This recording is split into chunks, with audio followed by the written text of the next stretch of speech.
The past couple of weeks I've been thinking a lot about relationships, and especially the word situationship. Some approaches you hear it more and more, especially if you're wanting to commit to this person, and we have to understand that men and women are different. So I'm speaking from personal experience and my friend's experience and what I've just heard online and what, you know, made sense to me and what's worked for me as well. And if you're in it for the long run, how to transform it into a relationship.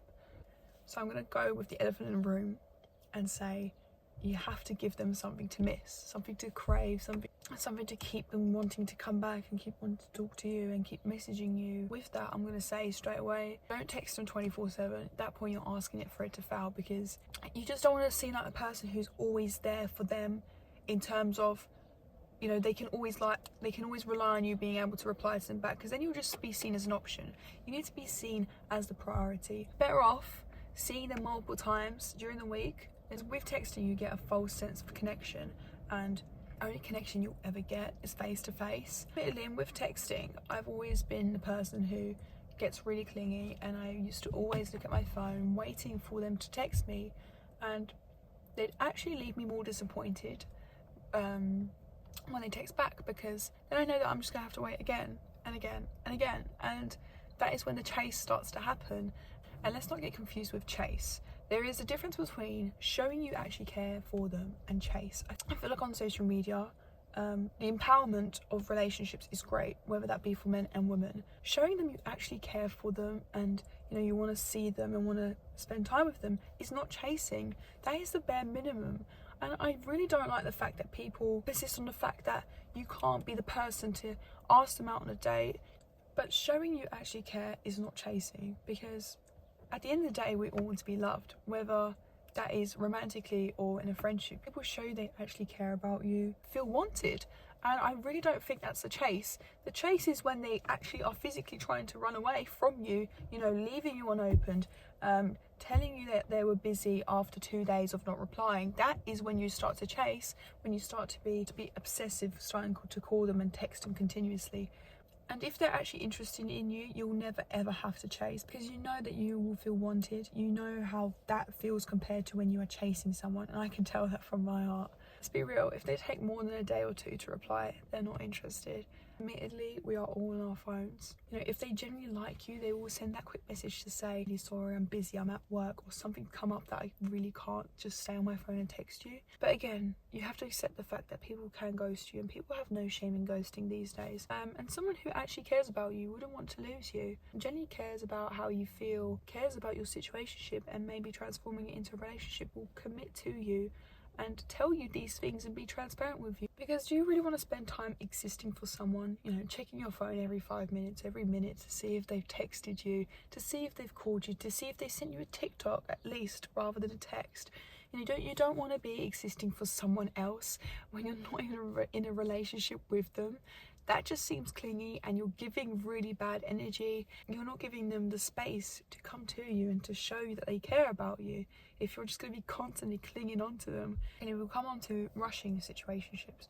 You know, being scared to lose someone in a situationship will only just make them actually run away further. You're only going to make them scared more, because you're going to be showing that you're obsessive and you can't spend time without them. You know, that's creepy at the end of the day. And focusing on what it could be, you know, you're romanticizing whatever this person is and imagining the things you'll do with them. Don't get me wrong, it might be a nice feeling in the moment. You'll start to create a false image of them.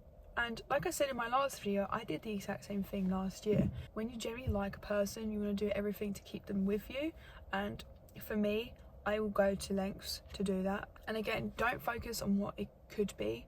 Focus on what it is now. Analyze them to the core, because at the end of the day, if you're looking for a long haul relationship, you need to analyze this person, see if they've got any red flags, see if they've got any inconsistent patterns. Maybe they show up 1 week for you, the next week they'll be talking behind your back and then making you feel like absolute shit. If this person is just being very inconsistent with you, I mean, you're not going to ever be in a happy relationship. And at the end of the day, we all deserve true happiness, true love, and someone who cares for us, actually cares for us. You want to be with a person that consistently shows up for you, always have your back, whether you're with them or without them. With this whole romanticizing stuff and imagining things with these people, you can't have a perfect relationship, which is always very bad for us, because then we start to, like I said, romanticize people who just can't fulfill that imagination in your head. And I think for me, when I started to realize that I do this, it made me realize why everything was going wrong for me. And being clingy is just icky itself. I hate using that word, but it really is. You know, given the energy that you're lacking something, you know, you need desperation, you need that person in your life right then and now, it will only just push them away, because you're just leaving them no time to think with themselves about you. You'll just be pushing them away more and more and more, because you're not giving them space to come to you, to show you that they care about you and whatnot. After 2 or 3 months of seeing each other, you know, you've been on a couple dates, a bit spicy, and if they don't show that they're committed to a relationship, to a long-term thing, that's when it's time to go, because you're just going to be there at the end of the day for months and then years with no label. And people love not having a label, because then they'll just use you as an option, and you shouldn't be used as an option. You deserve true happiness and true love, and having someone who respects and cares for you. And if you can't show that you've got boundaries even when you're in a situationship, imagine what it's going to be like in a relationship. If they're not respecting your boundaries, you know, like if you don't want to hook up after the first date, or whatever boundaries you've got, you have to accept the fact that this person is just not for you, because you want to be with someone who respects your boundaries. As simple as. There's no way to sugarcoat that. And this leads me on to ghosting. If they drop you, drop them. Don't be the person who persistently keeps calling them, texting them like, hey, where you been? What's wrong? What made you change your mind? Don't be that person. You have to not take it personally and just move on. And not taking it personally is easier said than done. And if they have let you go, you have to find that love that you wanted from them in yourself. And that could be journaling, that could be, you know, going to the gym more often, taking care of your body. And if they can't respect you and text you how they're feeling and why they don't think this relationship would work, then you don't deserve them. And I see that it's not going to work, I always message them and explain how I feel. And sometimes, you know, they change my mind, and they might explain to me how they're scared to open up and stuff like that. For a man to open up to you and tell them that they're scared takes a lot of courage. So, and keeping yourself busy, at least I can say from my experience, is the best thing that I've done for myself. Last year, when I was in a situationship, I would sit by my phone pretty much all day waiting for them to reply, and I would go absolutely crazy for this person. And at first it was great, it was all going well, you know, it was pretty much going to be a relationship, and then I got really clingy all of a sudden, because they started replying less and less because they got a new job, and I just started being really clingy, and I sent them away. And I'm not afraid to admit that online, because if someone's going to be learning from that, that's all I care about. And thankfully I've come to that realization myself, that that is not the right thing to do. I like to call it the stage 1. It's the pursue. He has to pursue you and show you that he cares about you. His testosterone is up. He will do whatever it takes to have you by his side or in his bed. It could be either way, because you never know these days. And during this stage 1, the pursue, you have to let him plan the dates. You have to let him navigate the car, i.e. he has to chase you.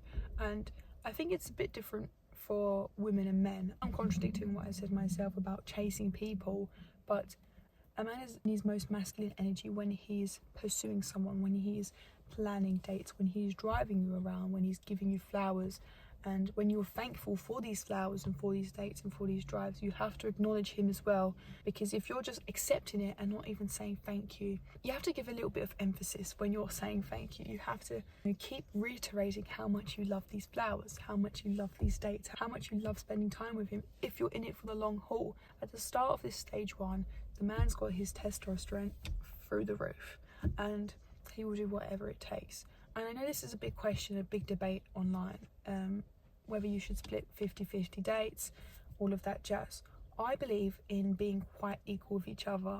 So for instance, I would go on a date, he would pay for it, and if we have like dessert after, I would willingly pay for it, because it shows appreciation. And I know that it might seem unfair because I'm spending less money. All I want to do is show him that I appreciate what he done for me.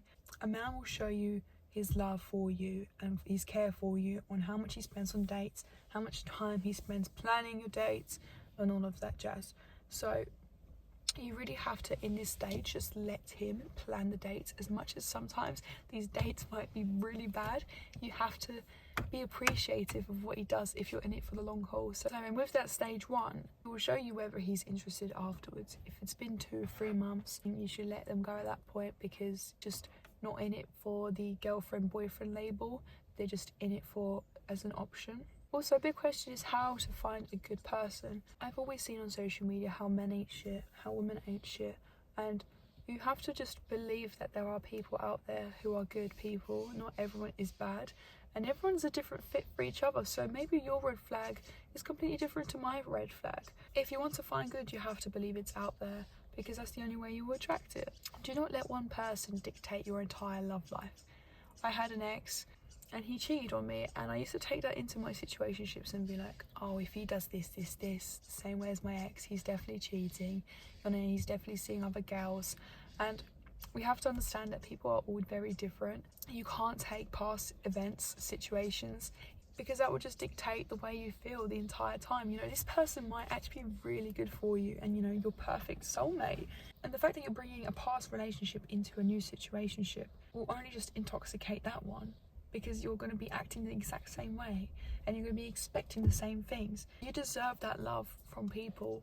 Whether you want to admit it or not, we all deserve love. We all deserve someone who cares for us deep down. Be aware of what they actually do. You know, see if they can actually commit to what they're saying, if they are saying anything, but most importantly, look at what they're doing. You know, are they planning dates? Are they just saying they're going to plan a date but never actually execute on it? It's giving you a false narrative, and with that comes with all your imagination. You're romanticizing about these relationships and situationships. You have to actually look at what people do. Actions speak louder than words, and it will always be the truth. You know, if they say they're interested, it'll bring you hope, that'll bring you a sense of relief. But if they're not showing it, what's the point? If they do a lot, and this brings me back to the pattern, if they do a lot of things and then they just all of a sudden stop, a manipulation, it was a facade, if you want to call it that. You know, they were just pretending. That's obviously not who they are. And don't get me wrong, if someone's going through like a tough time, then it's a bit different, but you have to, people will just manipulate you to get what they want. And the most beautiful love is the most authentic love, so you have to be transparent with people whether you like it or not, because at the end of the day, if you're not transparent with them, you're not going to show them your 100% self. If you're lying to them on your date about what you do or what you believe in, and if you want to just be up their arse the entire time and just look like you like loads of things in common, then they're going to realise one day, and we're just going to be extending the time for when they realise, and extending how much time you're wasting with the wrong person. For instance, I really like cars, and I always used to think that was a bit weird for a girl. Like, I love Porsches and stuff like that, BMWs. And obviously growing up with 2 cousins, a lot of that is what I saw, and now I'm proud of it, because it's not to sound like a unique girl, a pick me. I just really enjoy cars, and I used to hide the fact, and I'd be like, oh, what is that brand? Is that a Toyota? But it would be like a Porsche, and I'd act silly. I used to grow up playing video games, and I know like these games on the back of my hand, like I know how to play, and I used to really hide that a lot. And I don't play a lot now, but you know, I can still remember games and stuff like that. And I used to hide that because I thought, you know, that's so masculine, and I look like a tomboy, and you're the only person who you've got control over. And that again leads me to the point where don't waste time waiting for that text or that call or that, you know, whatever it is, for them to just ditch you again. The next, you only live one life, and that leads me to the point where we just need to improve ourselves every single day. Don't waste time on people. Don't waste energy on people who are not going to give you interest or care back. Again, you want to be with someone who actually cares about you and actually shows you that they love you. I think I'll leave it on that note.